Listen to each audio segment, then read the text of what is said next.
નમસ્કાર દર્શક મિત્રો, ઇન્ડિયા 24 ન્યૂઝમાં આપ સર્વનું હાર્દિક સ્વાગત છે। આપ જોઈ રહ્યા છો ગુજરાતના અને દેશભરના સમાચાર। લોકોમાં સાયબર ફ્રોડ અવેરનેસ અંગે સુરત પોલીસ કમિશનર સાહેબ શ્રી અનુપમસિંહ ગેહલોતનાઓ દ્વારા સંજીવની 3.0 અભિયાન ચલાવવામાં આવી રહ્યું છે। તેના ભાગરૂપે સિનિયર અધિકારીશ્રીઓના માર્ગદર્શન હેઠળ અર્થાત police station team, cyber cell team દ્વારા અલગ અલગ સોસાયટીના ગણપતિ પંડાળો ઉપર જઈ શેરી નાટકો દ્વારા સાયબર ફ્રોડનો ભોગ ન બનાય તે માટે શું તકેદારી રાખવી તથા સાયબર ફ્રોડનો ભોગ બનનારે 1930 ઉપર કોન્ટેક્ટ કરવો, સુરત સાયબર સેલ તથા લોકલ પોલીસ સ્ટેશનનો સંપર્ક કરવો તે બાબતે લોકોને જાગૃત કરવામાં આવ્યા। જોયું આ દાદા સાથે શું થયું? વીમા પોલિસીની રકમ મેળવવાની લાલચમાં એમણે પોતાના રૂપિયા પણ ગુમાવ્યા।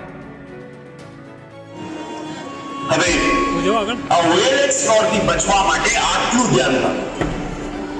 પહેલું, આ ક્ષેત્ર તમારો વિશ્વાસ જીતવા માટે સરકારે સંસ્થાના ખોટા ઓળખપત્રો રજૂ કરશે।